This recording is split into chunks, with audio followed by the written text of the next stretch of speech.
So let's see how you're going. How are you going? What's going on? How are you going? Oh, I'm going pretty well. Okay. You? You're rested, well fed, had plenty of exercise. Sir. All right, Yep. excellent. And then how is the what is the result? So we're missing which hands? We're missing a handful of hands, aren't we? Yeah. So the real time results. Because there's five, Also, two, four, 7% eight body. here. So the real time result is 2,291 buy-ins or big blinds. So 2,291 big blinds. Okay, so this is showing 26. You're Yeah. saying about 23. So you've got three lost stacks. So that's gonna impact some of the statistics, particularly probably on the river, um, There was because those one, hands will be missing. yeah, there was one specific hand that I'm missing from this week where I lost 150 big blinds. Um, so that's not within the data. I actually asked Brandon for it for the hand history, but he has not given it to me. So Yeah, that's all right. Um, it was a 4-bet pot too.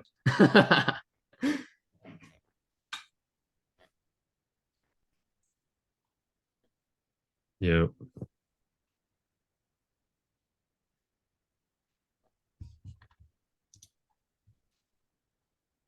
Okay. So looking at your stats,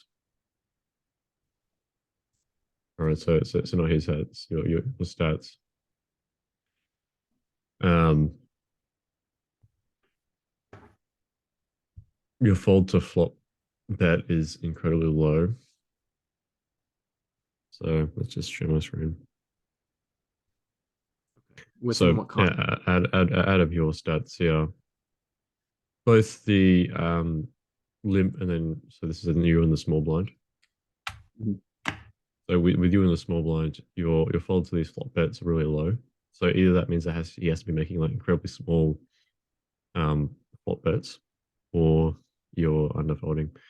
Um, So that is I've been historically I've been overfolding pre-flop to his 3 bets, and so I bring a stronger than optimal range uh, to the post flop, and so that yeah, stronger than that's optimal. fine. And then this is with the limp and then call ISO.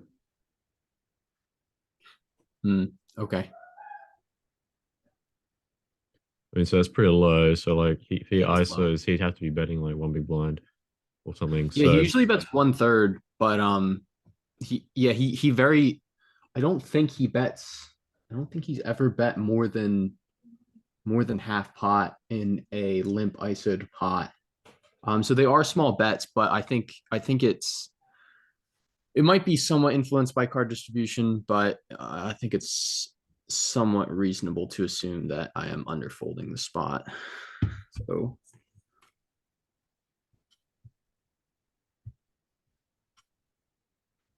I'm just going to list everything that you tell me. Underfolding. yeah. I mean, you're underfolding and then you're just folding a lot on the turn in that particular spot. So when Mm. when you face the turn C bet, you end up overfolding. Um, and then sort of similarly here, you're probably slightly overfolding against the turn barrel. Although he probably doesn't bet the turn that often. 32 hands out of 100, so 19 hands out of 60. So probably only betting about a third of the time. So it's probably not too bad of a thing. Like he'll just bet 1/3 and then check the turn. Um, at a pretty high frequency. So like he'll bet 1/3 pot or whatever. You float, he gets to the turn. He doesn't really know what to do, so he just checks at a position, and he checks at a like a 65-ish% frequency, which is probably too high. Um, and then kind of lets you take over the hand again. Um,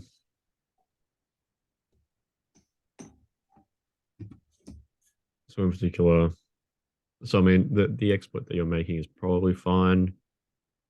Um, Here this would be him in the big blind. These are his suit and frequencies in the non-three bet pot, 35%, the bet pot 42%. So in the limp brace pot, like he'll just bet the flop and then he'll check the turn 65% of the time. Um, I guess it's fine.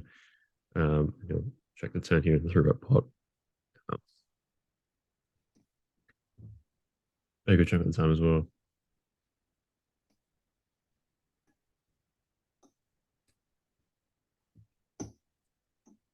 So against those small C bets on the flop, you should consider raising them a fair bit more. So especially if you're in position, like you're in position uh, on the flop, you're in the small blind here. So you've either limped called the ISO or opened and then called the three bet, and like he makes this bet here, your two bet frequency, your raise frequency is 7%, which is probably okay, but you could probably raise it significantly more if we know that he's only using the one size. Mm-hmm. Um,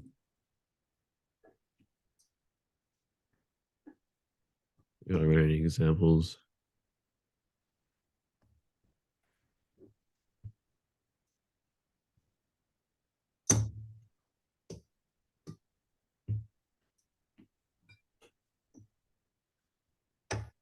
Examples from six max, but yeah, probably not necessarily from heads up.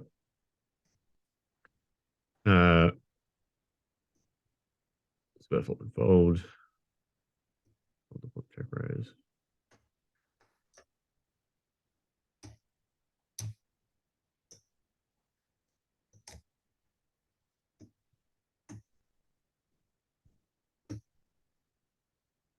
Fold.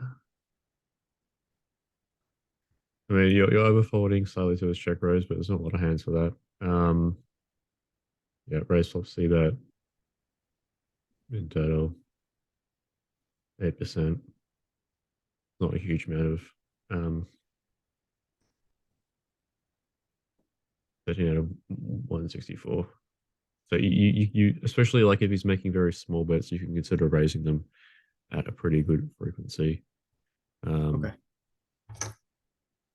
So like here, for example, this is in six max, so it's a little bit different, but um, the same idea holds. Like here's this quarter pot. This is people versus button in sort of these kinds of flops here.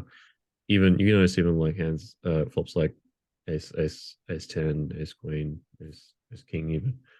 Um, but especially like the lower drawier boards, um, you can raise at a really high frequency. So here, Oh this wow. 1/3 raise, like here, queen 8 4, jack 7 3, ace 10 5. If they just sort of range bet the quarter pot or 40% pot, um, they go for 40% pot raise, and you still have the same idea. So like jack 7 3,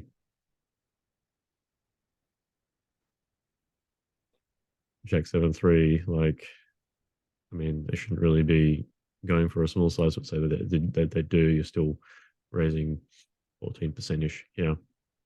Mm-hmm. A lot of these Yeah. top pairs and stuff will raise. And the whole point is that you're you're making these raises with sort of these types of hands, which are going to call down anyway. Like here, you got like top pair, and like nothing stronger than that in the raise. But the idea Mm-hmm. is you make this small raise. Like if he rips into you, like you're going to snap it off with top pair. But the thing is, like here he bets here 40% pot. If you got sitting there with ace jack, agree with ace jack, jack 10, jack 9, um, queen jack, like if you call down, right? If it Mm-hmm. just goes bet jam, you're going to be calling down anyway, right? Yeah. Yeah. Um, So there's nothing wrong with raising it a bit earlier. Hmm. So like yeah, the Jack 10, Jack 9, going for the small raise, despite them being relatively polar. Jack 10, Jack 9 is ripping it in, King Jack is ripping it in. So like these hands, even though like it feels like in position, you can wait and see what happens. Um, Not really. You can go for a raise instead, deny equity from overcards. So certain hands on this particular board, Jack 7 3, Jack 10 is raising at a full frequency. So it's kind of like that top pair with the kicker just The underneath. weakest undercard kicker, It'd be the or strongest the strongest strongest undercard kicker. undercard kicker. Yeah. That's the strongest top pair without an overcard. And so like it is the top pair that most benefits from raising to deny equity from the overcards. Hmm. Yeah. Uh 10 7 2 with a flush draw. Um like about quarter pot here. And you've got loads of these top pairs going for the raise.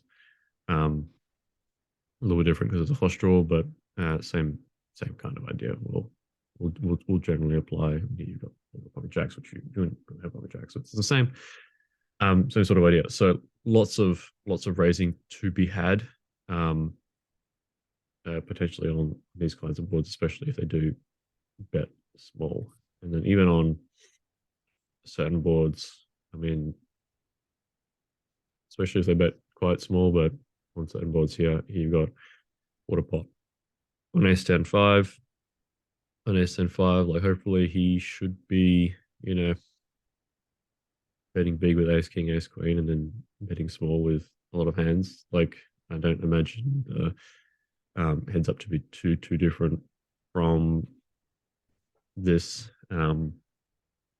this kind Yeah. of, So this spot in because the heads up. ranges are very similar. Yeah. So this spot in heads up is going to be you mix in like block bets and And big betting, depending on yeah, the SPR, you have over bets or full pot bets. So you have like the 20%, yeah. and then you have like the full pot, and So there's like none. here's a 70% uh, bet size that I Yeah. put in this particular sim, but that's because preflop goes to 13.5.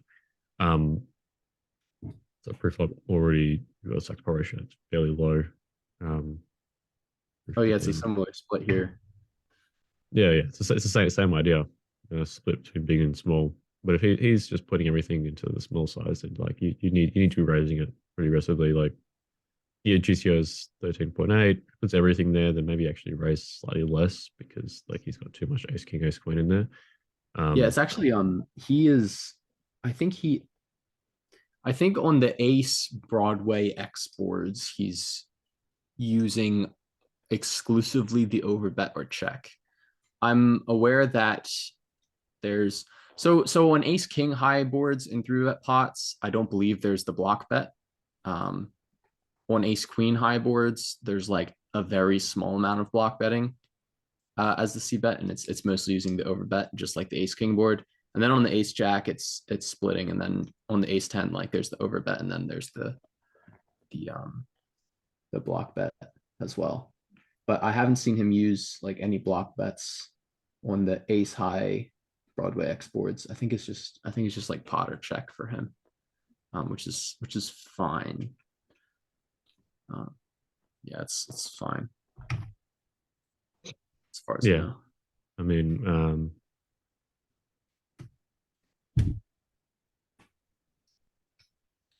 in terms of what you're doing, um like here 4 out of 70 is your raise frequency against this flop C bet, against a small flop C bet. So and you're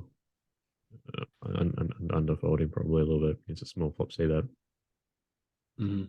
So like in these particular situations, like you bet quarter pot, you fold 22%, you 13.8% raising frequency. So like probably what I would suggest is go through some of these hands, like this particular filter, where basically you've called through a pre-flop, and then you face the small bet. Look for spots where you could have raised where you didn't, and look for spots where you could have folded where you didn't. Um, and just compare them to the solver. It's not necessarily uh, the case that what you did was wrong. It's just probably you're making small frequency mistakes, and you can get Mhm. away with um, raising some more. So here, call, smallish bet. I mean, Oh, this is probably fine as a call because like if you have a two pair, like trapping is usually all right. Um, mhm. and now here you could probably consider raising. Yeah, I did consider raising on the turn, and I ran it because of the turn, and it actually pure calls my hand on the turn, which I don't even think it raises Jack nine, like the Jack nine without a flush draw, which is kind of surprising. Um, uh, yeah, so here you probably consider raising the flop. Um, mhm. Jack nine, uh, three without the flush draw, so I guess it's going to be similar-ish to no, sorry, Jack seven three without the flush draw. You've got sort of this one third ish. Yeah, You got the king queen. It's not the same hand. It's going to be sort of like it's gonna be. one of these gotchas, isn't it? Like a I table nine think I hand. think my specific hand, if it does raise, I think it calls off against the jam, which is like kind of weird, but uh, in that Yeah, context, and I think he ends up jamming like ace king yeah. I sometime. mean, this is this ace queen with the backdoor flush draw. There's two other cards with backdoor flush draws, snapping it off. So Yeah, yeah, well, yeah, and you should jam ace king. If I can pull up a similar sim. I mean, it's always going to be in the six max, but um, yeah, yeah. I ran this hand as well in GTO Wizard, and my hand was played fine, and his hand pure check raises the turn. It never bets the turn. It always checks the turn, which is interesting. Um, yeah, I guess I don't know. A bit odd. uh, yeah, trapping a set's fine. Um, he checks and then he traps you, and then turns out you're ahead. That's fine. Uh, yes, I mean here I guess is one you could consider going for a raise. Once again, Yeah, sort I of just agree. consider it like you've got top pair. You're going to be calling down, which you did. But raising will nice some equity. Um, from that That's true. like that exact hand. Like the hand has got a significant amount of equity against you. You can well, I mean, it's got a decent amount of equity against you. You can consider going for a raise. Yeah, yeah, that's a good Um, point. I mean here, I mean you've got a very strong hand, so like that's for that reason, consider raising.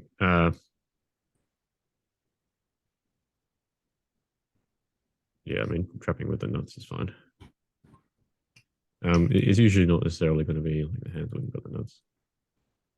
We were deep here. We Uh, were 200, I think, close to 200. yeah, I RNG'd very low on this one, and I ran it afterwards. Ace Jack raises around what I RNG'd. I RNG'd like 25% of the time. That yeah, said, that's fine. it actually pure barrels the turn. It's not like Yeah, so it would bet the turn and then check back the river rather than real particular line. mhm. Because remember, like after you raise, like especially if you're really deep, then like you'll have a lot of strong hands. Like you'll have the sets, you'll have the, I mean, super deep. You probably have ace queen as well. Um, so like this particular hand can like kind of make it into that size as a two barrel check. So you end up like getting three streets of value essentially um, from this hand because it's probably worth three streets. Like if he just goes bet and then like bet bet, you would probably call it down. So here you can go for a raise and then bet the turn, check back the river. It ends up putting the same amount of money in. So with a lot of these spots where you're considering potentially going for a raise, it's really just putting roughly the same amount of money in to the flop.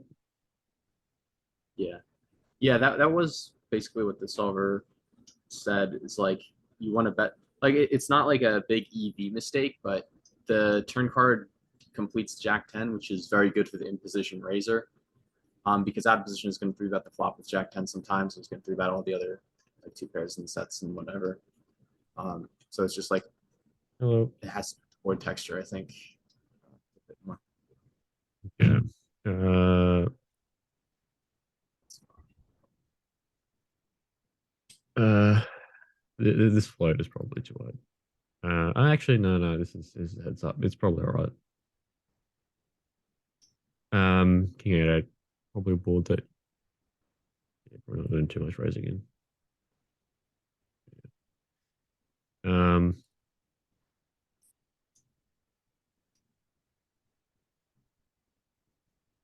This was earlier in the match when we were still RNGing calls with the with jacks. So this was like very early on. It's probably week 2, maybe. yeah, it's fine. Yeah, flop raises totally fine. Uh, yeah. The main thing I think is that your raise sizes are probably a bit big.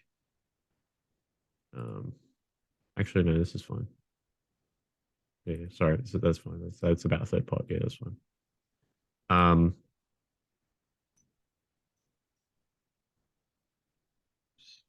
it's a bit light of a float, I guess. Yeah, I ran this yeah, one yeah, too. yeah, yeah, yeah. That's I was in the blender, both on the turn and the river. So it mostly calls the turn, but it mixes and folds on the turn. Interestingly, it pure called 10-9 of clubs for some reason on the turn and mixed folds with 10-9 of hearts, which goes against most heuristics that I've found, where it's like the backdoor flush draw always continues and the front door flush draw always mixes folds. But on the river, it's indifferent between a jam and a check back. It's like super thin, but like it's fine. yeah. I mean, if he jams to you, you're calling, so that's probably Mhm. all right. Uh, I mean, there's the other option, which is I don't know you're end up being pretty short on the river here. I guess jamming is the only size. I mean, exploitatively, you could go for like quarter pot or something ridiculous. Yeah, I agree with that. Especially if he doesn't have like well protected ranges. I mean, here definitely probably one to consider a raise. His hand probably benefits mostly I agree with from it. that. Yeah. Um, yeah, I mean, you could consider raising, but the way that you played it was fine. It's just you have these sort of weak pairs with top kicker. Like the issue is even if he has an ace, because there's a 9-9 on the board, like the ace is bad for you because like he'll like the ace is still equity to deny from your opponent. So like if he's got ace king or whatever, Yeah, you can still right? hit me. I'll draw me. He can still an ace and that outdraws you because like your hand is just a counterfeit two pair. Mhm. Like you've both drawn to it. So like there's benefit for raising this hand to deny equity from um basically any overcard to the four, uh, including the ace. Um, I think I may have RNG'd some flop raises there, but I think you're right. here You know, maybe you could consider a raise when you've got top pair with a flush draw, but calling down with this weak kicker is fine too. Sorry, what was I? This Jack 9. I mean, this is just in the six max spot. Um, uh, Betting 40%. Yeah, you just rip it in, rip it in with the king queen. So maybe that's a smaller size. Yeah, smaller size than king queen. Goes for a smaller raise. 35% raise. If he bets a bit on the bigger side, then it's close enough to a jam. You go 35%. If you go for a small raise, it's acceptable. You get jammed off, and then you call with a king queen. So I guess six max spot is not too different from the heads up spot in that particular scenario. yeah. Um, king 7-3. Let's go king 6-4 ish.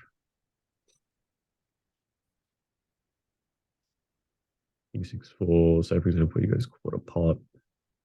You don't have king 5, but some of these king X suited hands, I guess, going for a small raise. The raise size here is min. You're going to get 3-bet a lot. Yeah. Against a bigger size, you're not really doing. I mean, he should be pretty cautious on these flush draw boards. His imposition's going to have way more flush draws. And the flush draws are really nice defense. So, yeah, it's probably not super necessary to raise boards like this at a very high frequency, but it's something that you can consider if you think that he's maybe going to not 3-bet the flop that often. How do you look at? I mean, you haven't really done too much raising, have you? I mean, in these spots it's 4 out of 7, so you're not really going to have too much data about him reading the flop.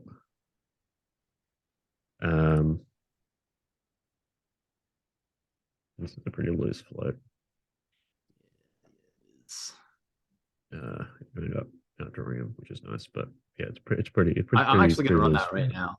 Yeah. I mean, these pair boards, you end up surprisingly having like more resources than like you think that you do, but a lot of those are going to be in the form of ace high, king high, like bigger overcards, not necessarily like 2 undercards with the backdoor.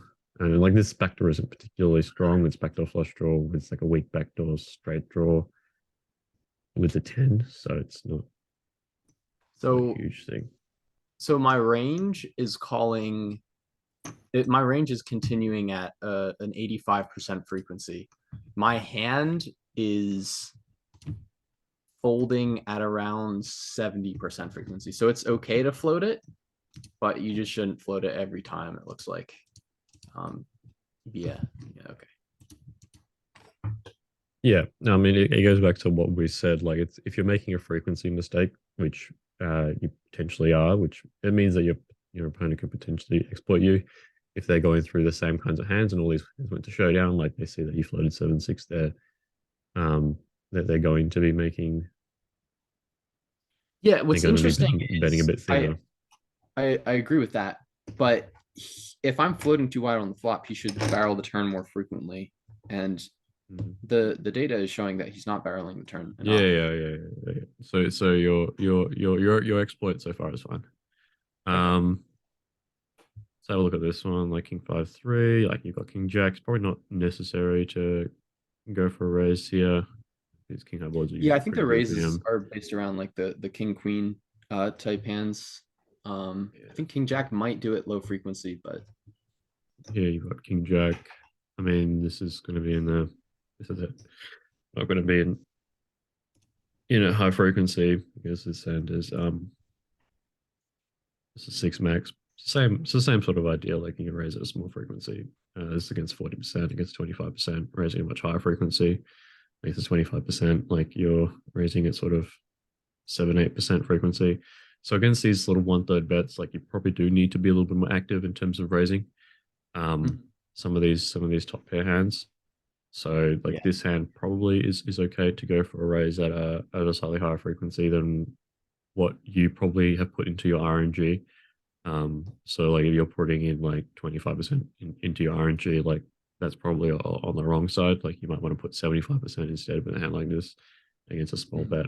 And especially like if we know that he's like the alternative is like if we know that he's not using some of these slightly bigger sizes and he's just like putting like morphing these all down into a quarter pot size and like he bets with a high frequency, like he's doing like a range bet 1/3 pot kind of deal, which is definitely something that he could be doing. Then raising is better. Raising is definitely better.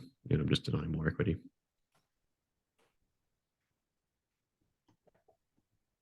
Yeah, that's a very similar towards what we just looked at. Yeah.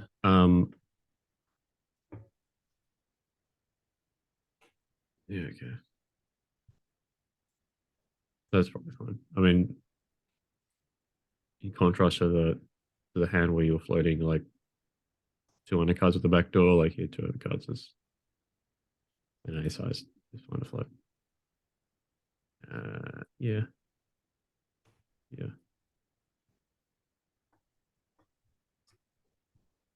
yeah, Oh semi yeah, we final could raise situation. this. Yeah, I mean you got top pair backdoor flush draw. Um, I think this might also have some big bets. King 9 7. I'm gonna check it real quick. yeah, Uh, King 9 7 is one of these boards where you've got a lot of straight draws between the king and the nine, as well as the nine and the seven. yeah, So, yeah. So uh, in GTA Wizard, it says the 100% pot bet is so a full pot bet or bigger is going to be used around 13% of the time. You never use 2/3 or 75%, and then you have like the 1/3 that happens probably in the neighborhood of like 60% of the time, and then you check like 26%. So he yeah, I does. mean, it wouldn't surprise me if he wants to like just range bet some of these spots, Mhm. because he's a bit of a fan of simplifying, um, as far as I remember. So if you think that you've never really seen spots where like he's sort of deviated from the most common size, like if he's using a lot of 1/3 and he's not using a lot of the bigger pot size bets, um, Probably on raise less than. boards where he probably could. No, you would raise more, or at least the same amount. Uh, you'd think that that's because like his big hands um are in the small betting range, so you shouldn't raise it.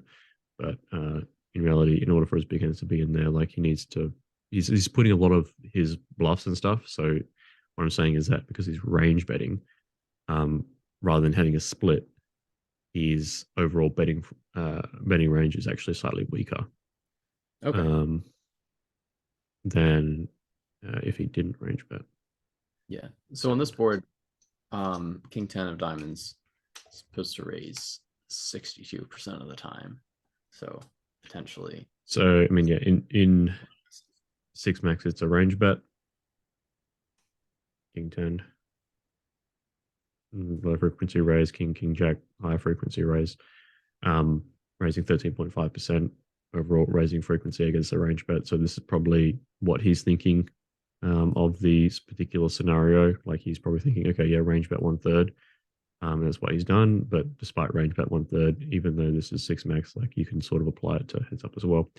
Range bet 1/3 here, raising 35% frequency. And I mean, the King Jack suited has got to be roughly the same strength as the King 10 suited, in terms Yeah. of the transformation between the six max spot to the heads up spot. So yeah, raising this hand is probably going to be a little bit more close to ideal. And once again, it's one of those hands where like if he just bets, you're calling down. So might as well go for the raise yourself, then high equity from some of those draws, which there are a lot of draws. Like yeah, you go for the smaller raise, so 1/3 pot raise, you get jammed on a lot. You're snapping off with the top pair. You face a small raise, you just rip it in yourself with 40% equity, and then we're sort of flipping the coin.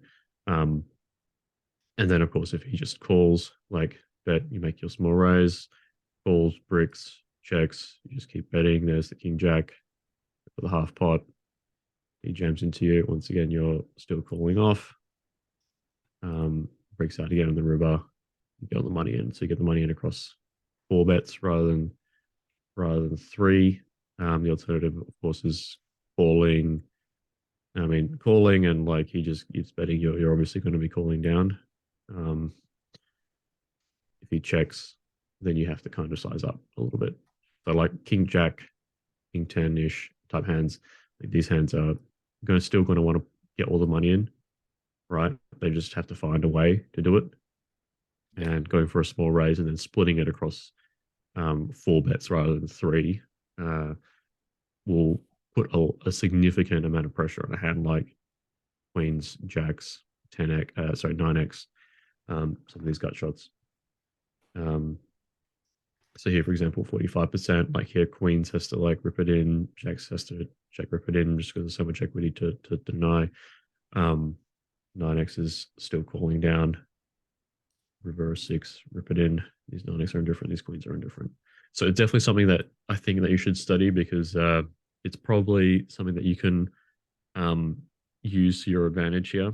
Like if we know that Mhm. he's using a lot of these spots where he's like range betting from six max, um, you can put higher frequency raises into your game.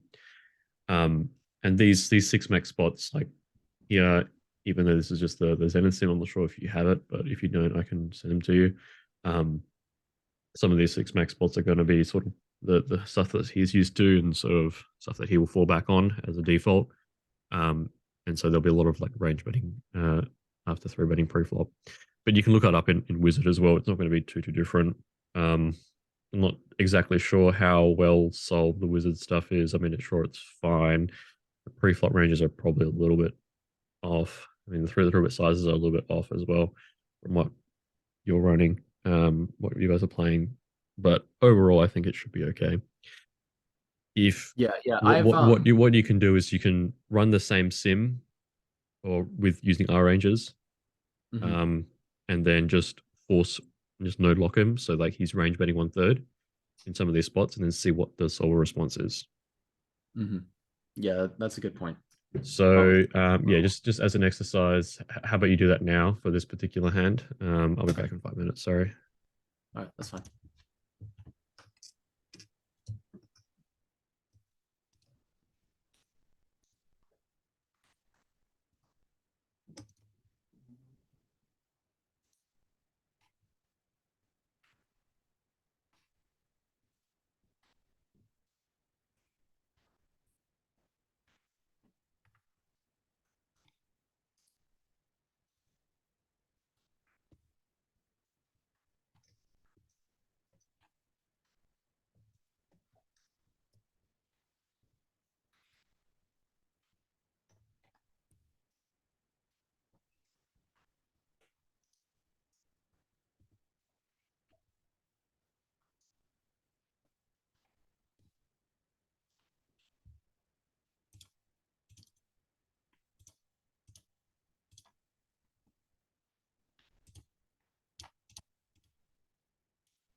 6.52 divided by 20 is 0.326.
Sim running. Got the sim running Yep. over here. I just locked in forced out of position, 33% bet. Yeah, good. You can show your screen. Actually ran pretty quickly. All right. Yeah, throw pots run a little bit faster. Yeah, especially when you force out of position to take a single action. Folding 11%. Jeez. Yeah. Not too much raising, but not too much folding either. The Jack 6 likes to raise because it seems like it's just strong enough to continue, but doesn't mind getting 3-bet because it can just fold. And you are raising about 8% of the time. Mostly centered around like the king, queen, king, jack, and king 10 hands. But if you do call, what happened in this hand? Well, 8 came on the turn. 8 came on the turn. He is supposed to block bet this at the time. But if he checks, you should probably bet. I didn't even give myself the size. I think it's folded on the turn. Yeah, yes. Okay. So it's the 1/3 pot range bet, and we can contrast that with the GTO wizard solution of folding 24% because he's not supposed to range bet this at all. He's supposed to check over a quarter of the time, and he's supposed to split in these very big bets, right? So he's supposed to do a lot less folding in this sim, where it's like 11% versus 24%. I guess interesting to see some of these ace 10, ace jack hands raising. Yeah. Understandable, the backdoor flush draw hands that are like just strong enough to continue, but like lose basically nothing if they get 3-bet because they had basically nothing to begin with. Queen 8. Queen 8 I would have expected to float a bit more. I wonder why it's I not mean, just it's folding in your sim as well. So. yeah. I kind of find it peculiar to see Queen 6 doing some calling and some raising, and Queen 8 is also okay, maybe not in this case, but it's a bit odd to see it in GTO Wizard because it feels to me like Queen 8 is just an objectively superior hand, but they both have the same EV, I guess, of 0. Yeah, that's interesting. I wonder why that is. Need the board coverage on a 6. Odd. Pocket 10s is raising. Pocket 10s is pure raising over there. Over here, not so much. It's doing some raising, but not a lot. It's mostly just continuing with a call. I guess because a lot of his complete air balls are supposed to check the flop in theory. Like if you just have like 5-4 of hearts here, it's probably a pure check. Even though you're only checking 24%, I would imagine 5-4 of hearts, probably pure checks, almost pure checks. And given that he's range betting instead, his bet range is less equity driven, I guess. And there's a bit less equity to deny because over here, like if he bets, he probably has something. So raising actually accomplishes something. Like raising against 5-4 accomplishes nothing because 5-4 is like basically dead anyway. Almost dead. Might have some pair outs. That's almost dead. But in a situation where he's always betting it, it seems better to just float really wide through a call and just make him have to play 5-4 parts on a brick turn.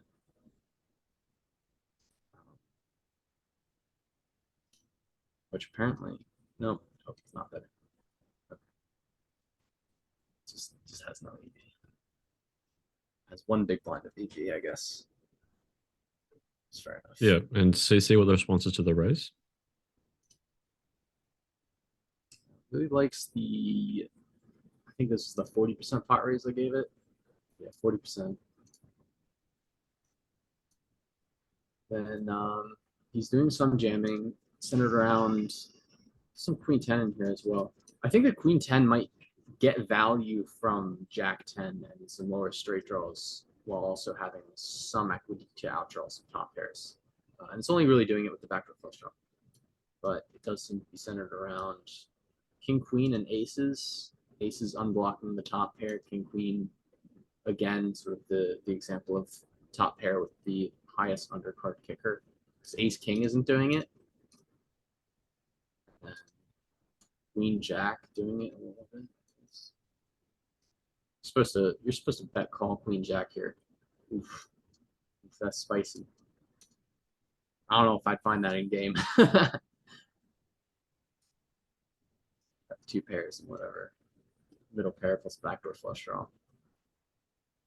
I don't know if this would be that profitable because he has to find some interesting jams here that potentially he may not find. King 8, maybe. 8-6, maybe. Yeah, okay. That this all makes a reasonable amount of sense. Also, I don't think he's really 3-betting like the lower king X. I feel like his 3-bet, because his 3-bet frequency against the 2.1. So oops, that's 2.7. His 3-bet percentage against the 2.1 is quite low, and it stayed low. So the past 2 weeks, still around 19%, and it should be a bit higher than that. I think it's possible he's over 3-betting with hands like king 8, king 9 offsuit, and under 3-betting a lot of a lot of like the really garbage king highs and queen highs.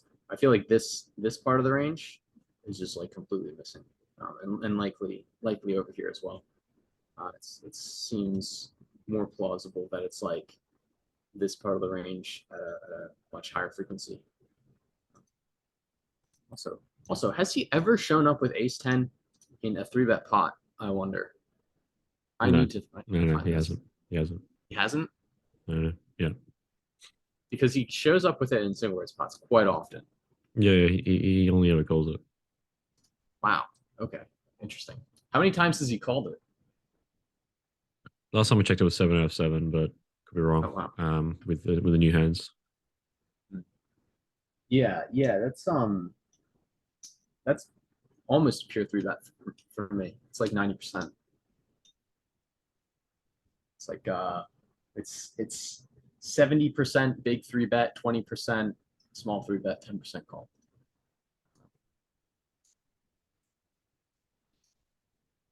Yeah.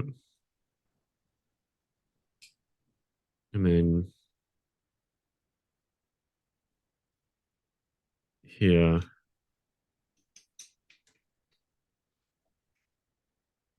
Yeah. I mean, 9 out of 9 now. So in terms of its 3-bet range, it's sort of what it looks like at 100 blinds deep. Opening 18% of the time. Some of these hands being thrown at low frequency, Queen Jack, King 9, 9-8 offsuit. So he's throwing in some of these hands at low frequencies. The fact that he's never shown up with ace 10 in a 3-bet pot, like if he's never 3-betting that, that's kind of a big deal because I mean it's offsuit, so there's 12 combos as opposed to other hands with less combos. Yeah. I mean, there could be a bunch of hands that we're missing. But 9 out of 9, I see it as unlikely, considering it's a hand that should 3-bet a lot. Mm-hmm. There could be, it could be missing, but I think it's probably just the case that he's calling it at a much higher frequency than he should be. Okay, can you check the frequency at which he has 3-bet me in the past 2 weeks with the offsuit kings from like king 6 offsuit to king 10 offsuit?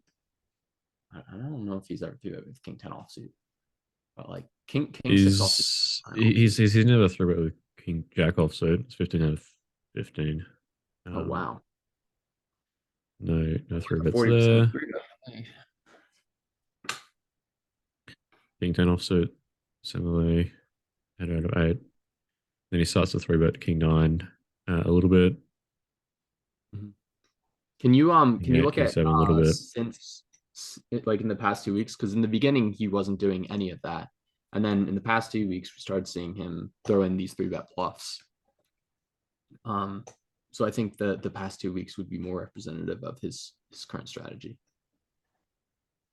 I mean, there's not going to be a huge number of hands. Yeah. I mean, King 8 off. That's 3 out of 3. King 7 off.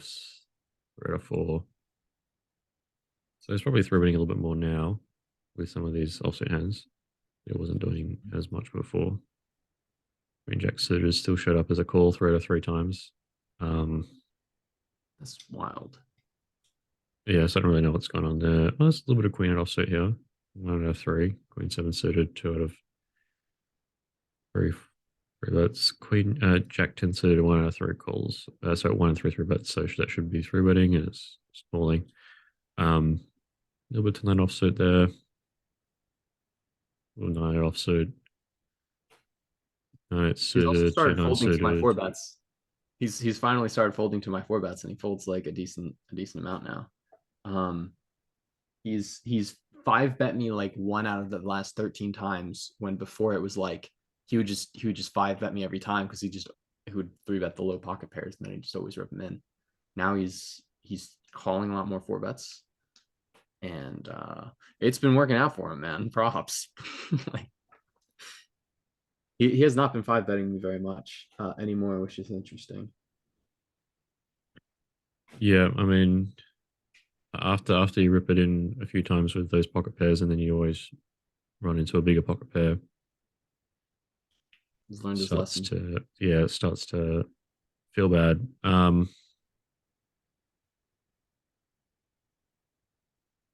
Yeah, I mean, so overall, like he's probably not three some of these hands anywhere near as much as he should be. So like his Jack 10, like it should always pretty much always be a three bet. His Queen Jack suited should always be a three bet.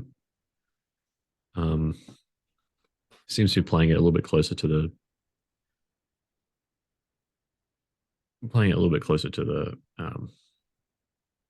six max preflop range for big blind three bet rather than Hmm. looking at things from a heads up point of view. So maybe he's made some changes, but overall probably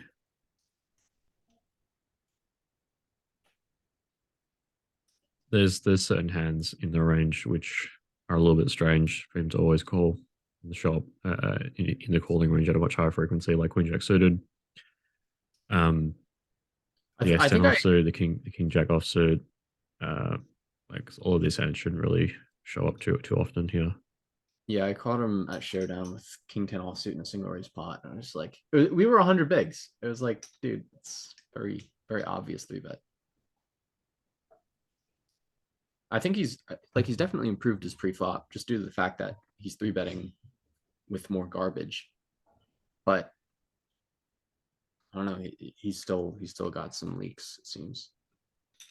Or he's still making mistakes.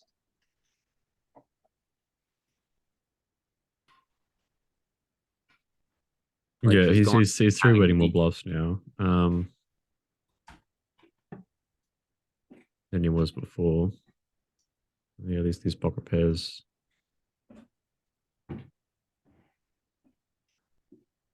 always three betting sevens. I feel like sevens probably should not always three bet. If your opponent's splitting the opens. I'm gonna check it real quick. I finally got everything put into the viewer. Kami Blah was able to help me out with that. So I have Yeah, great. steady access. Let me see.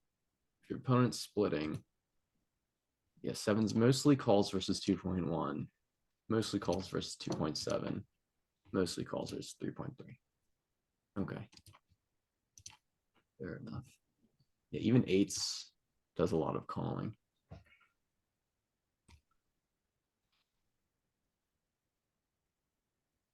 What is how's he playing like the Jack 9 suited, Queen 9 suited, Queen 8 suited type hands against opens? He was mostly calling those. Okay, that's good. Or I guess bad.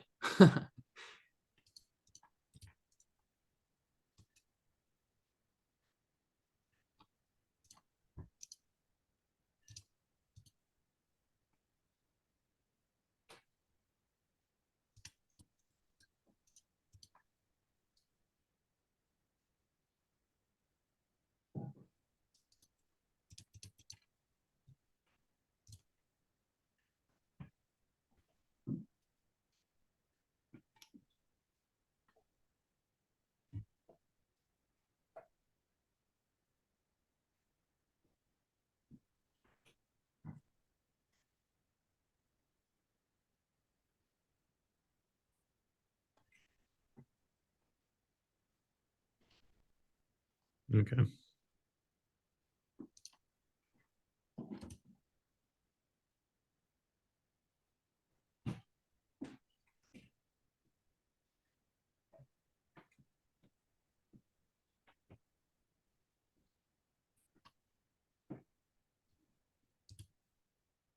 Yeah, anyway, so yeah, going back to some of the stuff like quarter 10%, quarter pot rate, quarter pot bet, raising 13%. Yeah, on sort of these kind of boards, which is kind of the wet high Broadway kind of boards. This is in the six max, so it'll be sort of similarish in the heads up spot. So yeah, probably should be doing more raising than what you are. So this is his raising frequency is also fairly low. Um, so like three bet pre-flop and he calls.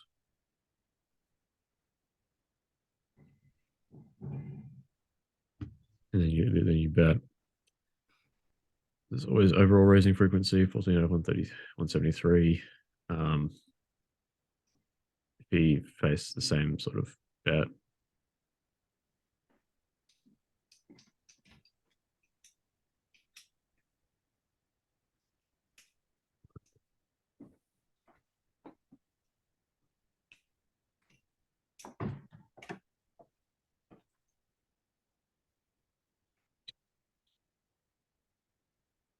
yeah, I mean the frequency is only 9 out of 106, so not 9.5%. Bet on the low side for him, and then it's going to be similarly for you. Yeah, look at that, 5.17. So we're pretty low when facing a small bet. Raised him 3 times, 2 times. Yeah, 3 times out of 58. So you probably want to be raising a little bit more. I mean, this is probably okay. So raising less is okay, like if you assume that they range bet. But if you think that he has splits in a spot, or if you think he's got checks in a spot, and he's betting small despite that, like then in that case, probably you want to raise a bit more. Especially like if you think he's splitting between the big size and the small size. But if you're just range betting, then yeah, okay, this is probably all right. What you're doing now is probably okay. But I don't think that he's range betting everything all the time. Like he's definitely not doing that. He's probably got some splits. He's got a lot of checks. He checks about half the time in these 3-bet pots. It's probably a bit much, but yeah, he's doing a lot of checking when he 3-bets and then you call. What I think he I get the feeling, or at least I used to, that he check raised at too high frequency. Also, there was this really weird fucking showdown with he like king 8 in a spot where it's like a pretty clear check fold, and he check raised it instead. So check his check raise frequency.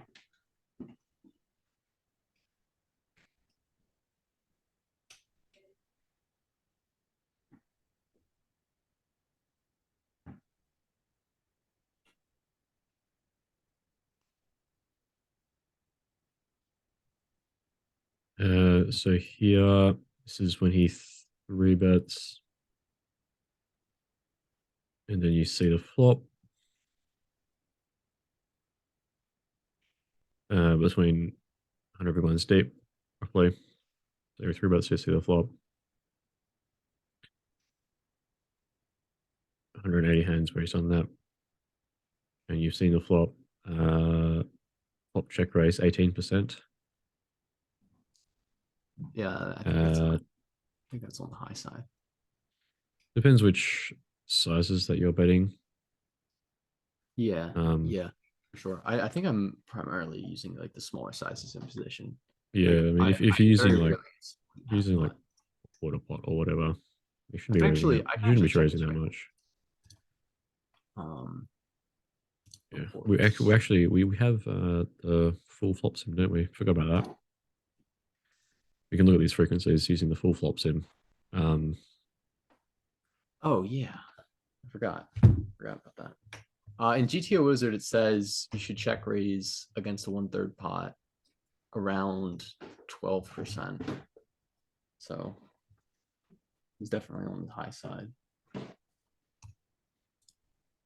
18% is fairly high. Although it might potentially be a card distribution thing, given that it's probably not that many times. But given some of the showdowns I've seen, I wouldn't necessarily chalk it up entirely to that.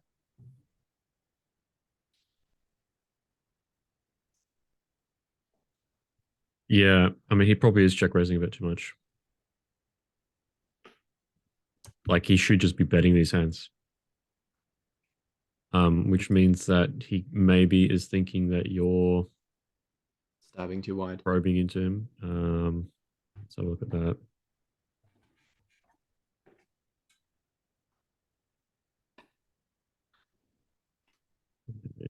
So 93. So he's checked it 93 times. And then his opportunity check raise flop.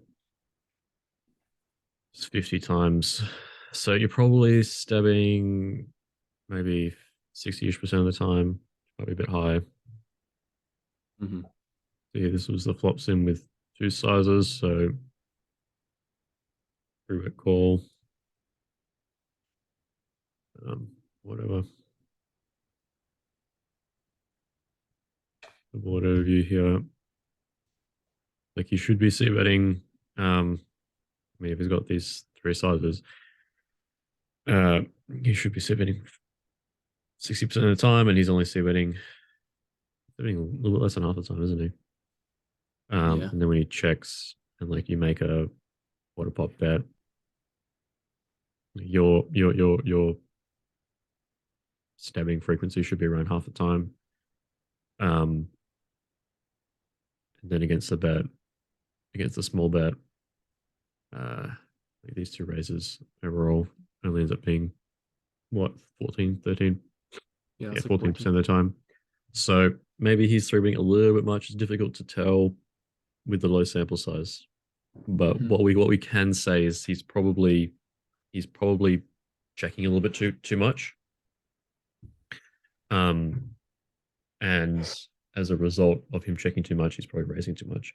So potentially he's doing a little bit too much trapping in these three bet pots. So what I would do as an exploit to that, or as an adjustment to that, is to check back the flop a bit more, especially when you've got like a weaker hand. Because you know he's just going to raise you too often. You know his checking range is a bit too strong. So the end result would be to Yeah. And don't significantly bet hands shift. that hate getting check raised. Yeah, basically don't bet hands that like that just like in check raise. So basically just you're going to end up shifting your strategy to be checking back a lot more. Mhm. And the bet is going to be more polar between hands that love getting check raised and don't mind losing what little equity they have. Yeah. So instead of what you were doing before, um, where like you're stabbing 60% of the time, it's a bit high, 60% of the time for the Mhm. small size. Pretty frequently you would probably only stab like 25% of the time, check back significantly more, and then go for a slightly bigger size. So instead of like going for like 1/3 or 1/4 as the stab, you size up to 1/2, something along those lines. Alternatively, is to check uh, a very high frequency and see what he does on the turn. Um, Yeah, what are the delay lines looking like from both of us? I'm kind of curious about a lot of that. yeah, check flop. It checks through.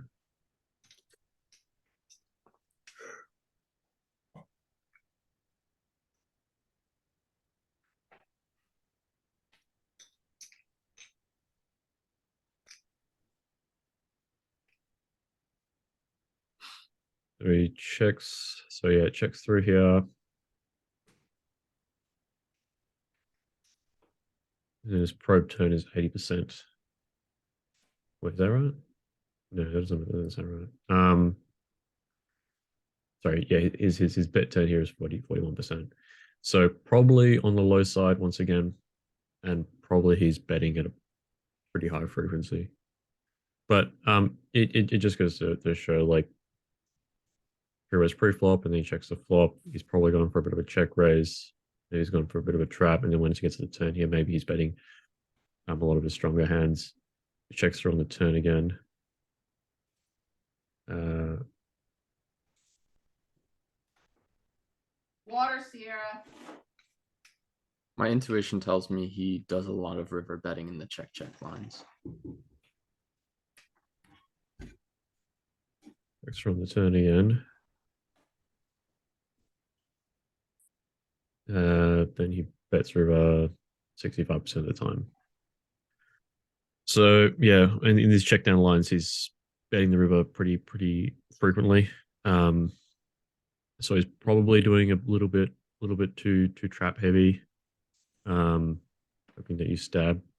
what are you doing? It is potentially the case that you are stabbing too much. Here, check the turn.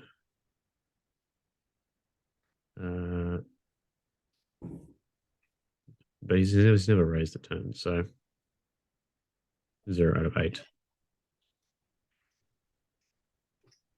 So Okay. I mean, given the fact that he's never actually check raised the turn in 3-bet pods, he's probably doesn't have any strong hands left.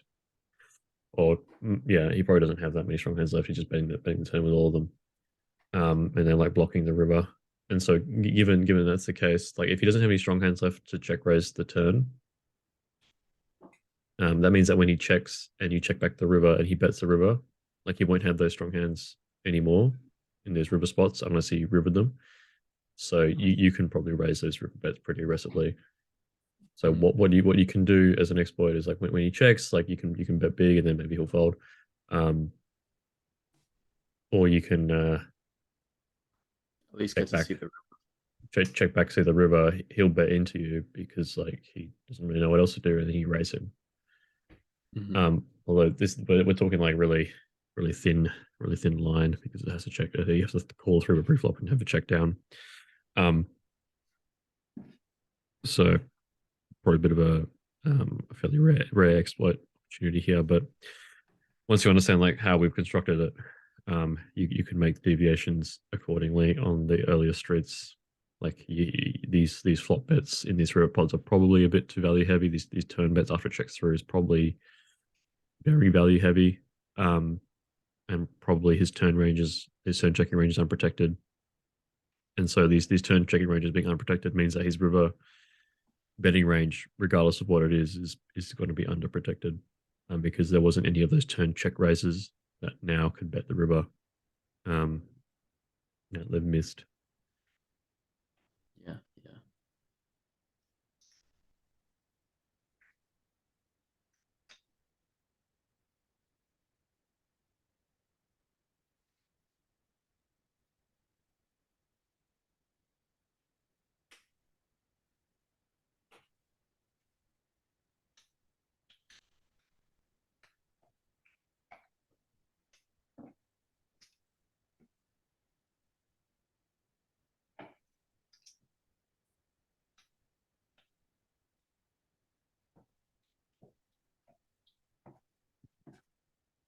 Things from your point of view again.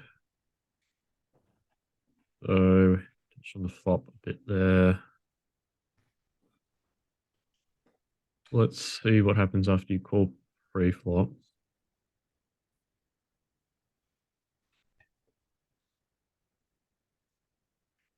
Your flop check raise frequency is at 15%. Not the full flop sim again. Put you in the big blind.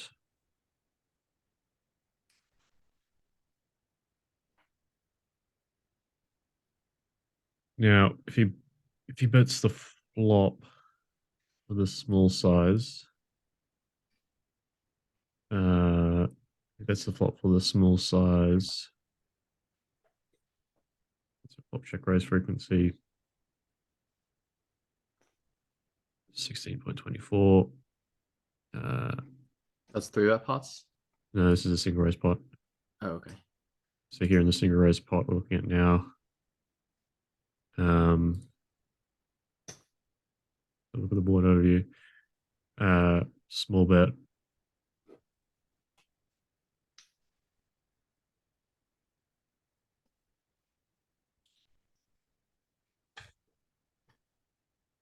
Small bet your raise frequency. Here, here's the raise frequency. Yeah. Yeah, okay, you seem to be doing all right. I mean, against a small bet, you're raising 16%. And this sim is going for a 15%. So that's probably not too bad.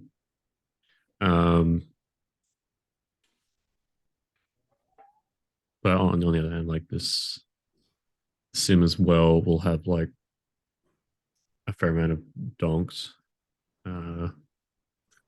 On certain boards, it donks at a really high frequency.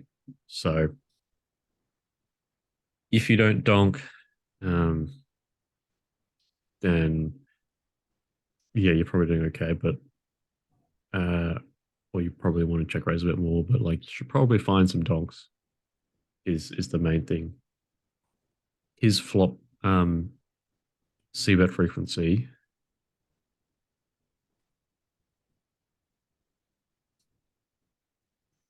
948. Um 2171. So his flop C bet frequency is pretty low. What is it? Uh so his flop Yeah. C bet frequency is going to be the 948 or whatever divided by 2171. 43%. In single raise pots? Yeah. Are you sure about that? I mean, that's what I just calculated. So let's see what it is. Yeah, yeah. Let's take a look at it. I just recall looking at the CBET stat being the mid 50s. That's why I'm curious about it.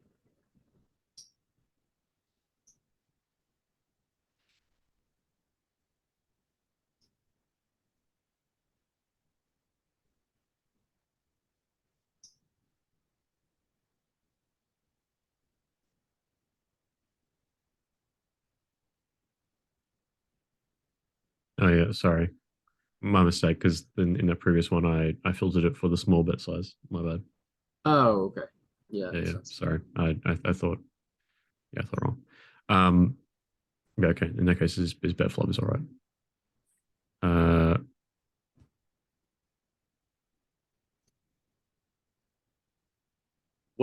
What is yeah, the big blind. yeah, yeah, sorry. Let's take a look at the optimal. Yeah. So, yeah, he should be betting. Huh, okay. Yeah, I mean, for a small size, he's probably betting small too often in that case. So it was 948 for the small size divided by 2171. That's 43%. So he's betting for the small size at 43% frequency. Um, his overall betting frequency is 58%, which is close to what the Sol was doing. Uh, But he's not putting in enough money because he's not using the big sizes enough. yeah, yeah. So hero.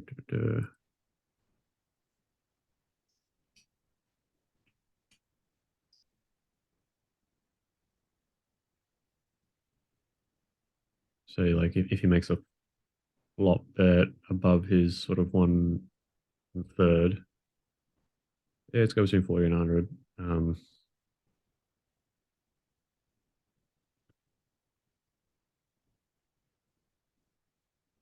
He uses a lot of 75%, which would be 4% of thought. Like 37% of pot, I guess. Okay. Yeah, he used a lot of 7.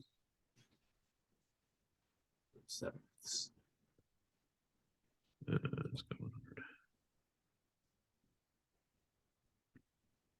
284.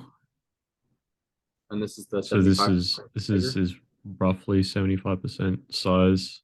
This would include anywhere between um, 1/3 in pot. Sorry, 40% in pot. But I don't think he has a pot size bet. I don't think he has a half pot bet. So he's only got the 75 size here. So 284 divided by 2171, 13%. Versus here is 18, 19%. So, and then these two sizes, we'll take a look at that briefly as well. Let's see what his flop over bet frequency is.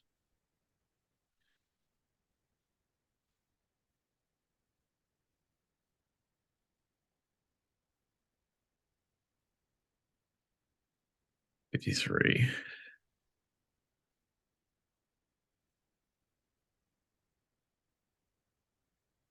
%, 2.5% versus 3.2, 1.3. So yeah, he's probably betting the flop a little bit too small overall. What does that mean for you? That means that you should probably three bet him more because he's just Preflop? yeah for value and stuff because he's just not putting a lot of money in on the flop. Oh, I see. Yeah. Well, actually, can you? I'll just. In fact, I can do it real quick. I'm gonna check the red line in single raise spots because if the red line, I don't know. I wish, that thing I asked you about earlier, like having two GTO bots play each other over 1,000,000 hands. That would be really useful in times like this, where it's like, what should the red line be at equilibrium in single raise pots? I don't know.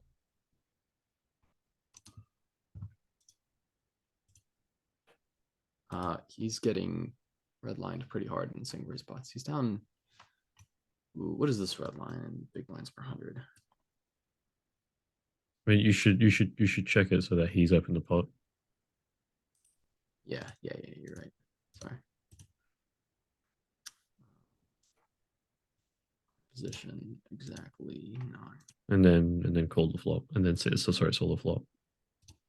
Like not calling a pre-flop three bet. Like there's kind of these. Yeah, I mean he's redlining me. Compared with how I'm redlining him. Oh yeah, he's less than half. So in single raise pots, red line, I've won 17 buy-ins. In single raise pots, red line, he's won less than 7 red line. And he's also breaking even in all in EV after he opens and I call. Yeah, it's breaking even. That is. Yeah. So you're just crushing him. Yeah, don't really know what's going on there. He's probably not putting in enough money in on the flop. Like he's not playing it aggressively enough in terms of like bigger bet sizes. So yeah, as a result, the way to exploit that is to three bet him a little bit more pre-flop. In terms of your value range. Yeah, because he's not putting in enough money on earlier streets post flop. My range needs to be less well protected. Exactly. I mean, you'll end up seeing the turn a bit more often. You'll end up seeing the river a bit more often. So like these hands, 7, 6s, ace 10 offsuit, king jack offsuit, queen 10, king jack suited. Hands that are really sort of value-ish component. Is that suited for a bit more? There's going to be less of a reason for you to fall with some hands like the king jack offsuit. So like the strong value component.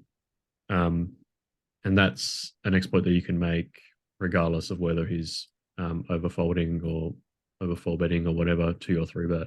It's just a clean adjustment that you can make based on a tendency on a later street.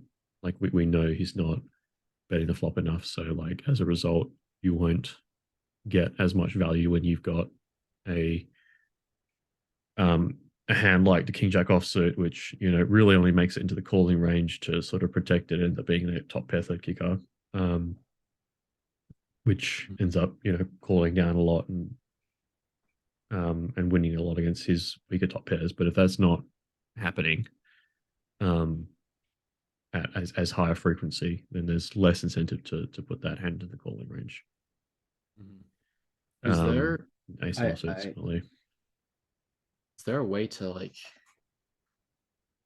figure out what would really be useful is if we could figure out how much money he puts in the pot on average in each pot type, So in a single risk pot, 3-bet pot, 4-bet pot, and then like be able to node lock that somehow into the solver. But knowing Munker, probably not, I would assume. Yeah, market probably can't do that.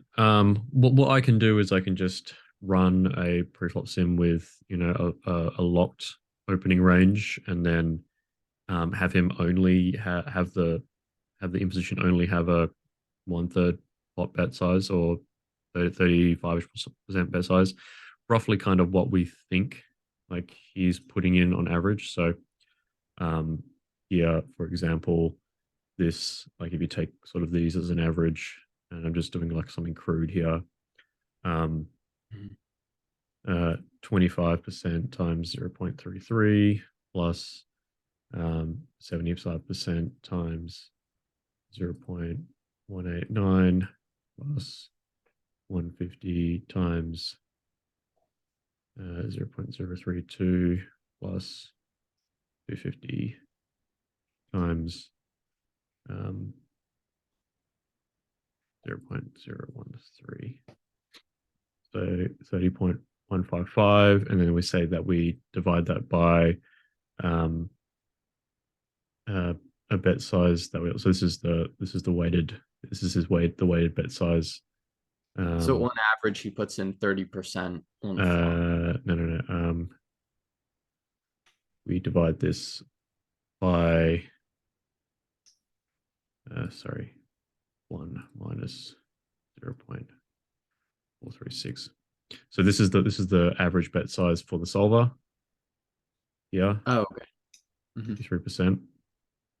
So on average, the solver contributes 53% of the pot back. Yeah, on average, when the solver does bet, it bets 53%.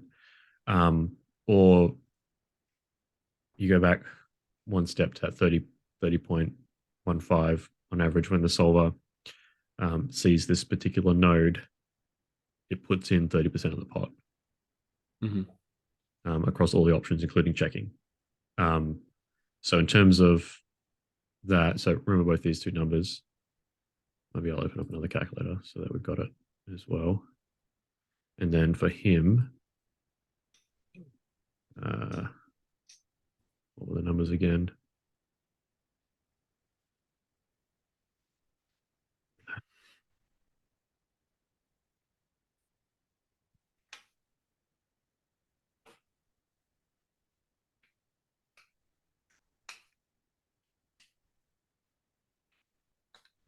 This would be for him.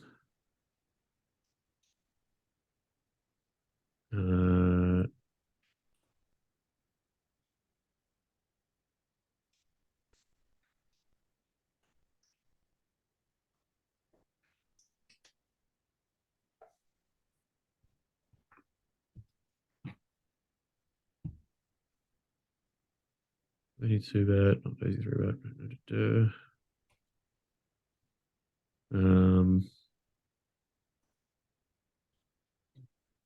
This looks a bit off for some reason. Go back to you.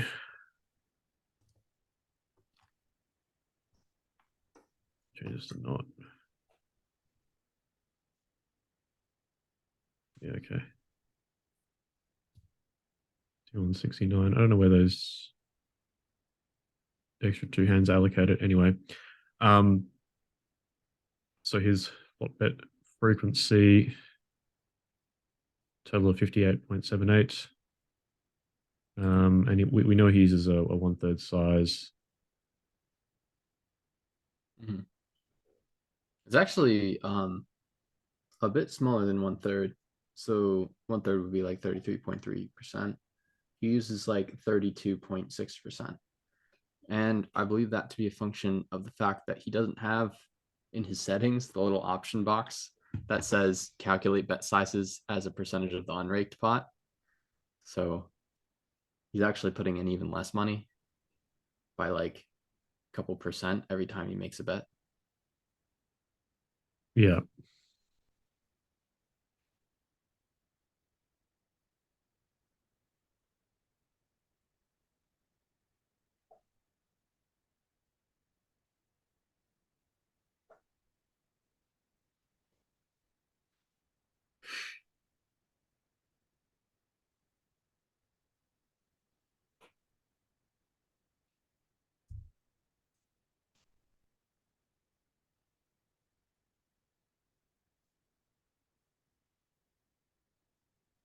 that's right, 948.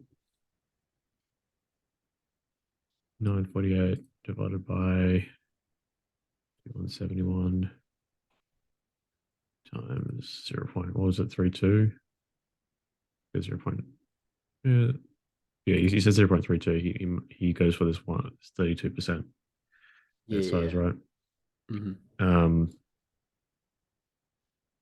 I think it's like 32.6.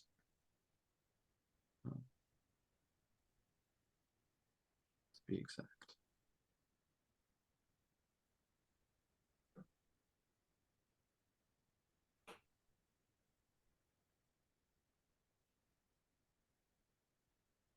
and he's got 75-ish size, a little bit less than 75-ish size.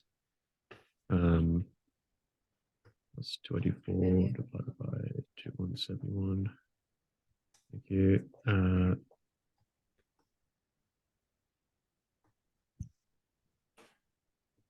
That's 0. Let's just go with 73 plus those overbets, which what's the overbet size? It goes 150, isn't it? Yeah, it's 150. I don't think he's ever used 200.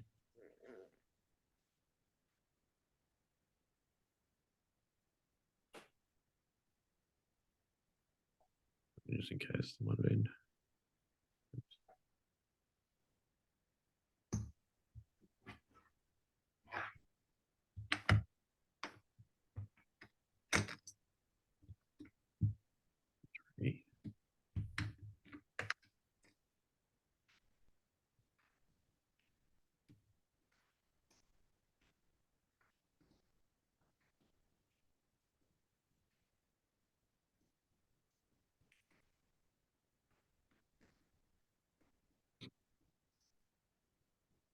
It is right.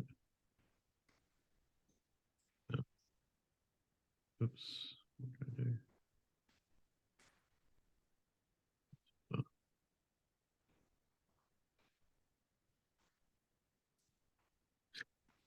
All right.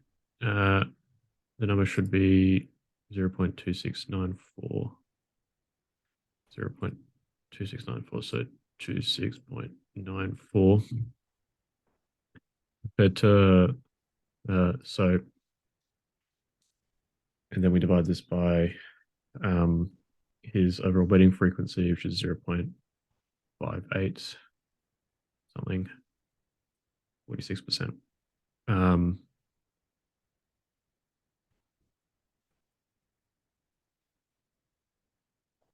close enough.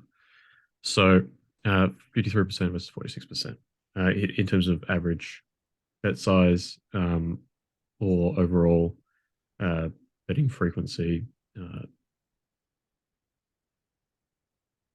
He puts, so here the solver puts in 30% of the pot on average when it sees that flop node, but he only puts in 27% of the flop of the pot on average when he sees that flop node. So he's putting in about 10% less money. Or Yeah, that makes sense. I mean, it's 3% of the pot overall. So 3% of the starting pot on the flop, 2.5, 3% of that is going to be 0.15. So he's making a 15 BB per 100 under contribution. If that sort of makes sense. He's sort of under contributing by 15 BB per 100, or at least he has been. Yeah, that makes sense. That basically means my weaker big blind defends get to see more streets and get to realize more EV without being made indifferent. Yeah, about a little bit more. You essentially get to realize slightly more equity. The fact that he's not betting the flop as often when you've got a weak hand, and then when you've got a stronger hand, you end up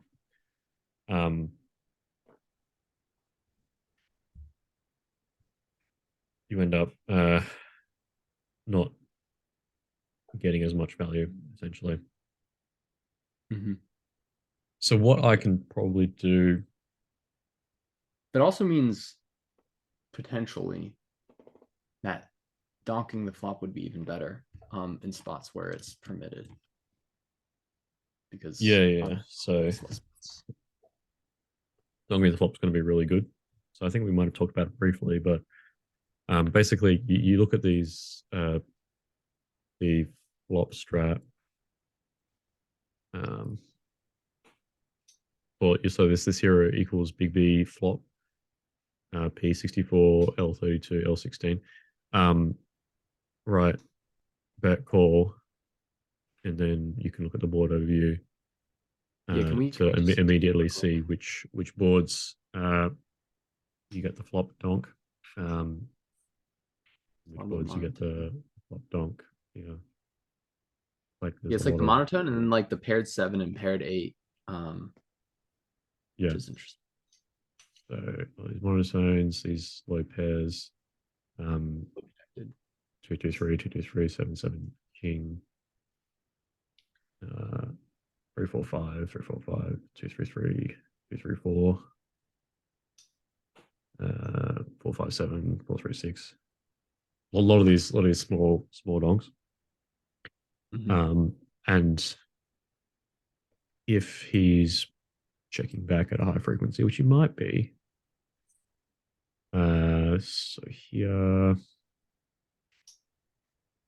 so flop, board texture, board suits, flop. All cards of one suit.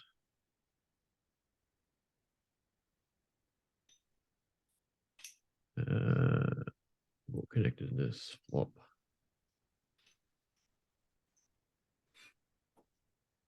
Aim as straight as possible.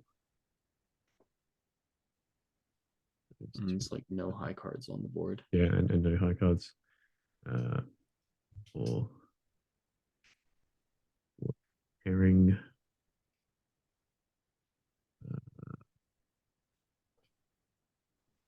A pair. And board cards flop.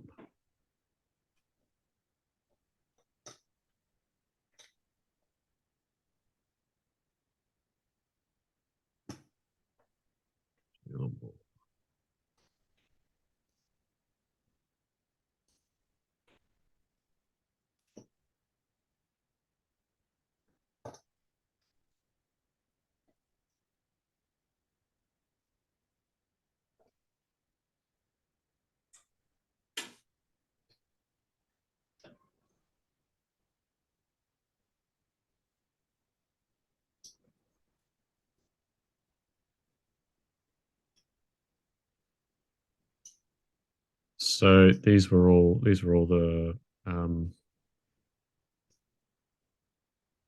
boards where you should be checking back a fair amount. So 200 of these boards happened. And Actually, he it was has bet them, yeah, a bit too often. So what size did he bet? So yeah, he's betting them probably a bit too often actually. I wonder which boards he's under C betting on.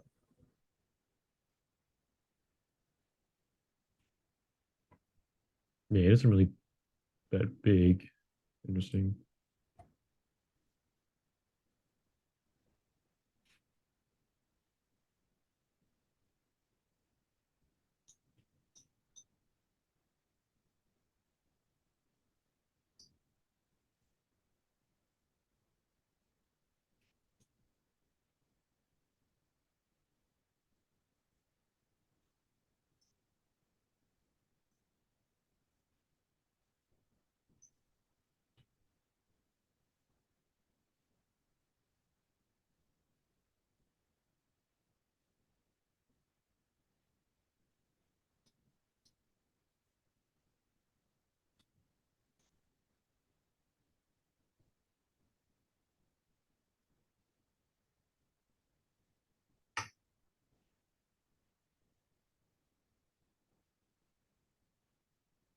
flop 18.27%.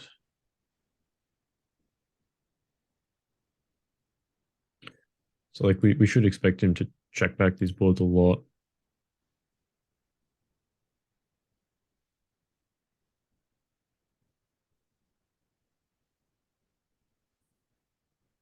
Maybe some of these boards a lot.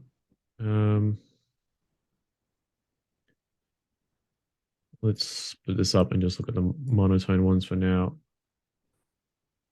The monotone ones are going to be significantly different.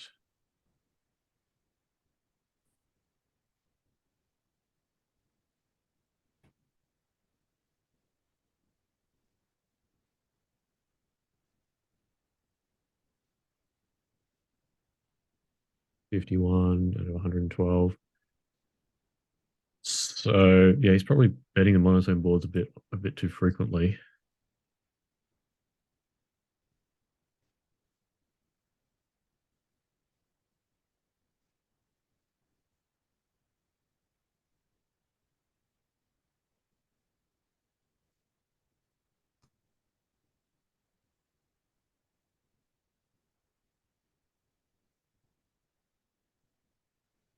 Yeah. Bet flop on these monotone boards 45%. And then on these monotone boards, should expect it to probably be maybe 35-ish%. Overall.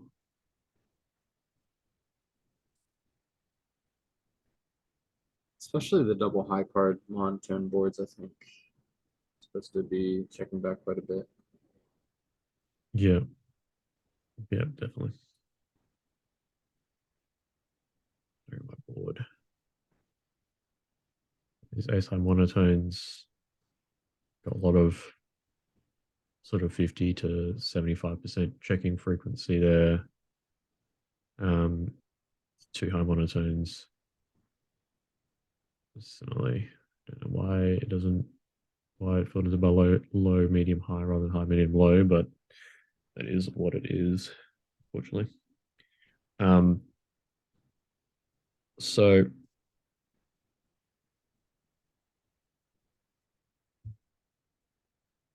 you can probably consider not donking and then go for the check raise instead.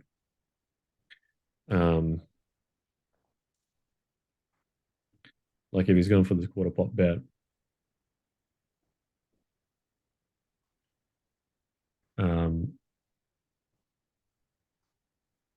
like some of these boards you want to be going for a small check raise at much higher frequency. Like, and you're doing it kind of naturally where you're check raising at a very high frequency on these monotone boards, which is like correct. His call flop check raise is 55%, which is pretty low. Or fold to flop check raise is going to be yeah, for 45%. So Yeah, and I usually 409. check raise very small on the monotone boards. Yeah. It's usually half pot or lower. Usually half. So yeah, you're going for the small check raise, and he is mostly over folding.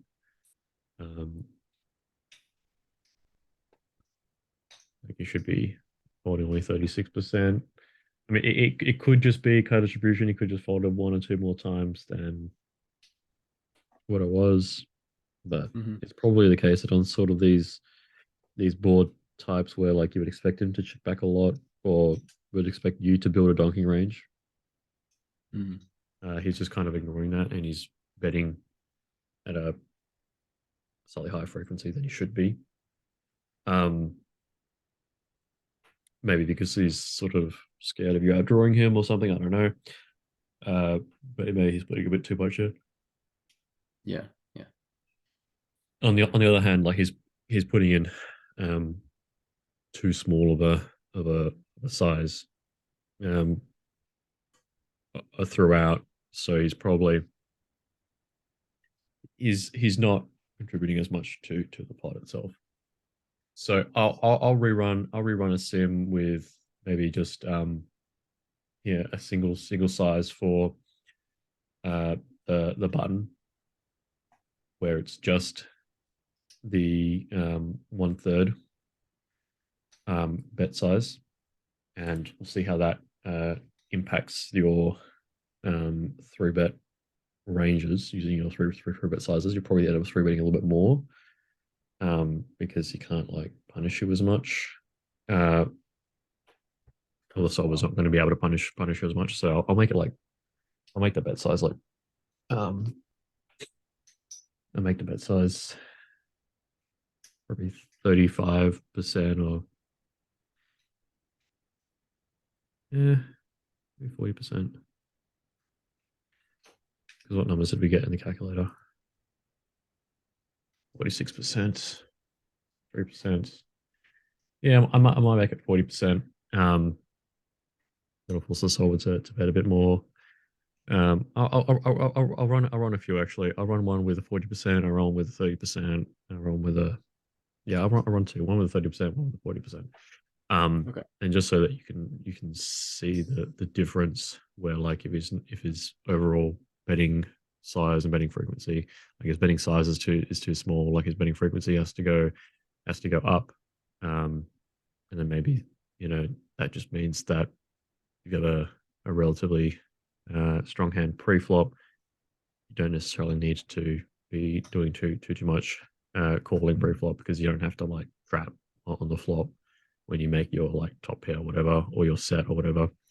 When facing a big bet, you can just call pre-flop with a bunch of drawy type hands, and then when he makes a small bet, you go for a big check raise, is the other option. Before you run those, you need to get the deep sims run. Yeah, I can run them in parallel. I'm pretty sure I'm done with the GTO deep sims because they were the main thing that was holding things back because I needed to figure out exactly what sizes to use. Yeah, did we get them for both 150 and 200? Yeah. So for the GTO ones, I run it for 100, 125, 150, 175, and 200. Great, perfect. So then they can run the exploit, well, not exploit, the simplified versions of them. Simplified in the sense that where you can be using your sizes and his sizes versus the full GTO, which is like more of a sizing search simulation. Mm-hmm. So I can get a better idea about exactly what 4-bet sizes to use, which is the main thing. Yeah. Which he probably doesn't know either. Say again. Which he doesn't know. He probably doesn't know Yeah. the correct 4-bet sizes when deep, and like min 5-bet and that sort of stuff. So now that I've run those sims, we will know that and we can implement that into your strategy. And then he will just use the same sizes that he's been using, which is going to be suboptimal. Okay. So there's that, and then so that's in this. So that was in the big blind, and then here equals small blind. One thing that we can look at is his overall flop check raise frequency, check raise size, what pot in the big blind, and for these 15% check raise frequency. So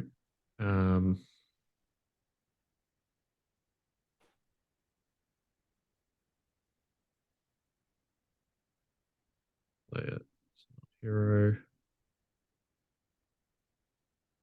flop gold to that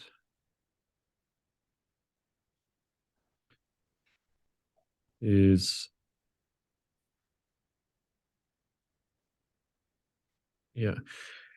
his flop his flop check raise frequency is 13%. That seems a little bit low.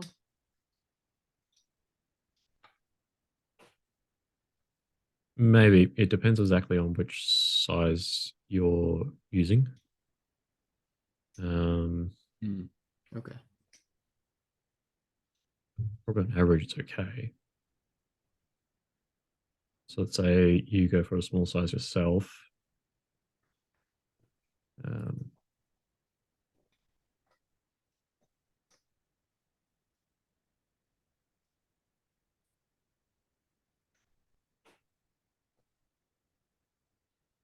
what check raise frequency is now at 16.5%, which is probably a bit on the high side.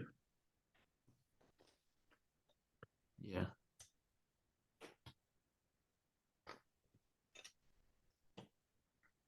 And it's probably not necessarily for this half pot bet, like quarter pot here, board overview. Like it's got a lot of this half pot check raise, like a small check raise, high frequency. So he's probably not doing that. He's probably like just like potting it a lot, or 75% a lot. Yeah. Is that what you feel, or is he going for this quarter for this half pot size more? When paired boards earlier in the challenge, he used to check raise me a lot with like 33%, which was like kind of weird. When normal boards, I guess if you could call it that, he uses generally larger sizes. He doesn't really use like the 75%. He uses like the full pot, like you said. I don't think he really uses the small sizes all that much.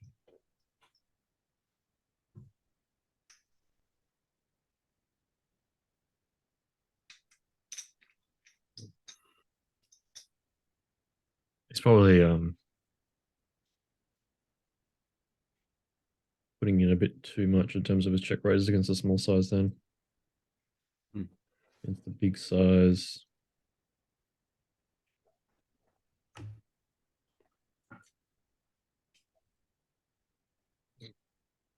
Against your bigger sizes is not really check raising at all. Down at 5%. Yeah, on the boards that I have really big sizes, I think that's like pretty correct. Although there was this really weird hand I played with King 8 the other day. Yeah, I mean, I'm talking like your sort of 3/4 pot size. Like, do you have a 3/4 pot size or around that size? I have a 1/3, a 2/3, a full pot, and 150% pot, and 200%. Yeah, so say for example, like the 2/3 in the pot size. Uh, like so that would be between 30 and 55. So he's only going for the check raise against the slightly bigger size 5% of the time. When here Actually kind of low. We would kind of expect that to be yeah. Kind of expect it to be 7%. Maybe it's just on the lower side against the 3/4 pot. So maybe he's raising your small size a bit too much and raising your bigger sizes a little bit too little. So what does that mean? Essentially just means that your bluffs will over realize when you bet bigger. So you probably need more bluffs when you decide that you want to go for the big size, and then when you go for the small size, you probably want to check back a touch more. I mean, it's a very thin exploit. I can't really see a huge amount, honestly. Yeah, that's fair. Could just be a low card distribution as well.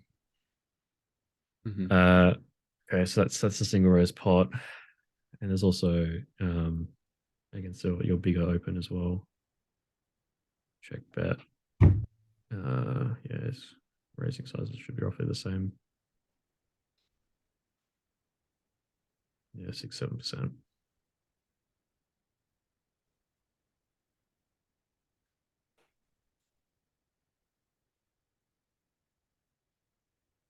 See that 48%. It's a 75% size, 45%. So maybe slightly overfolding a flop. I think we already discussed that. Yeah, he's probably slightly overfolding a flop. Yeah, he is. So let's just bet more on the flop and then check back the turn. You can bet more for a bigger size and then check back the turn because he's under 3-betting you and overfolding. That particular combination means that you want to be betting sort of 66 to pot, which is like you just pot the flop and then check back, and then you'll end up realizing pretty nicely. Like for example here, pre-flop, and he calls your open, and then when he faces your pot size bet,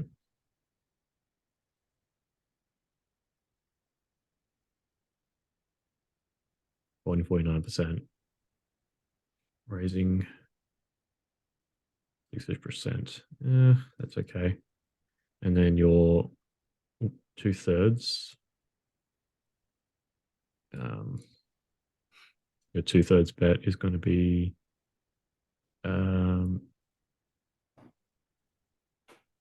what's it? 2/3 divided by 0.4. 35. Okay. Yeah, he's massively overfolding to your 2/3 pot bet size. What is his fold frequency? His fold frequency is 48% when it should be 40%. So when you bet 2/3, I think he's also overfolding to the 33 though. Yeah, he is also. I think he's like folding like 40% or something ridiculous against the 33. It's also getting a bit late over here. It's almost 11. Yeah. Okay. We'll finish up now.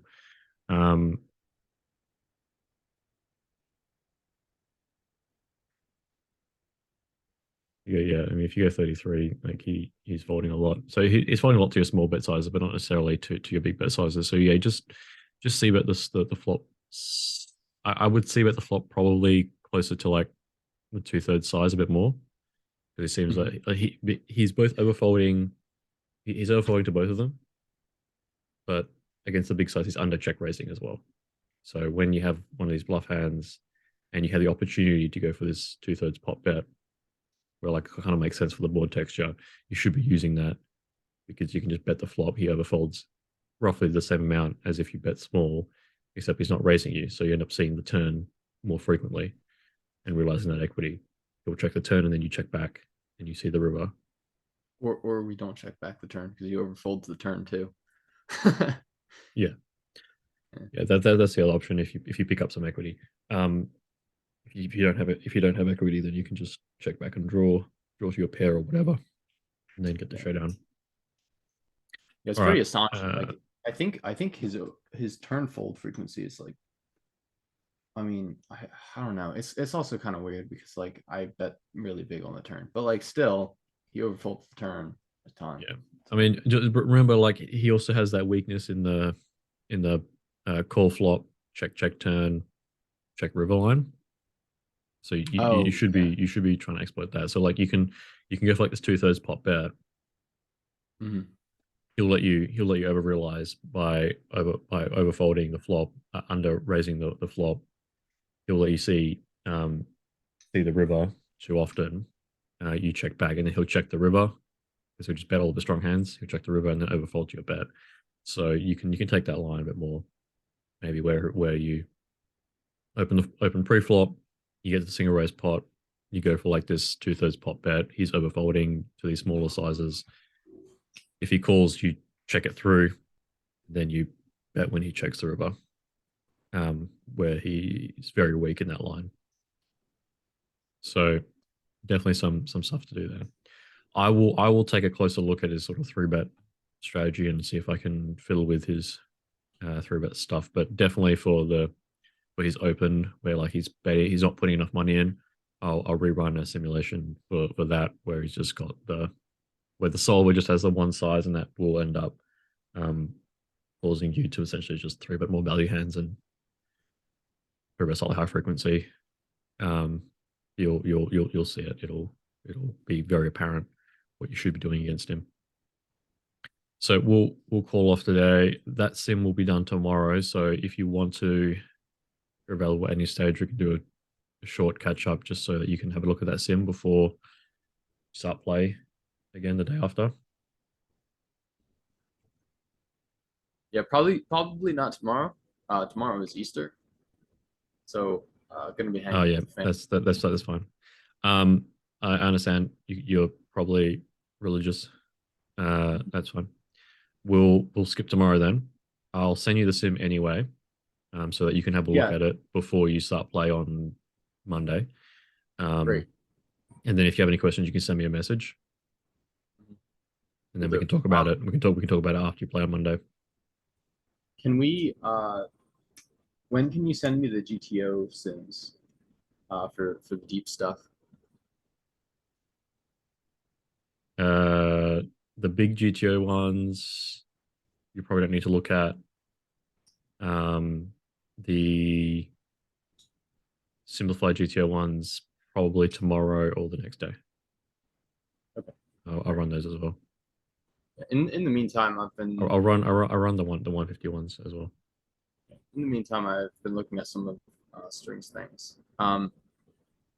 You're familiar that I have access to like 200 and 300 big blind heads up stuff, but it's just not within the context of the challenge and sizing schemes of the challenge, right? Yep. I'm not You like want to share your completely screen lost or? yet deep, but it would be nice to have some more accurate sims run. And I would be very excited to node lock in some of the frequencies he's been using when deep, because his three bets and opens, everything changes quite a bit when deep, especially his three bet frequency. I think is a bit too low. So like once we do get deep, so yeah, like for like the 200 big blind stuff and the 150, once we do get the GTO stuff, I think the next step is going to be to node lock in a lot of his frequencies when we do get a bit deeper. Okay. Yep. Sure. I can work on that throughout this week. It should be done by the end of the week, but I'll send them to you as we go. Great. Yeah. All right. Great. Yeah. I won't talk to you tomorrow. Talk to you the day after you finish play on Monday. Sounds good. All right. Happy See ya. Easter. Bye bye. Happy Easter to you too. Bye bye.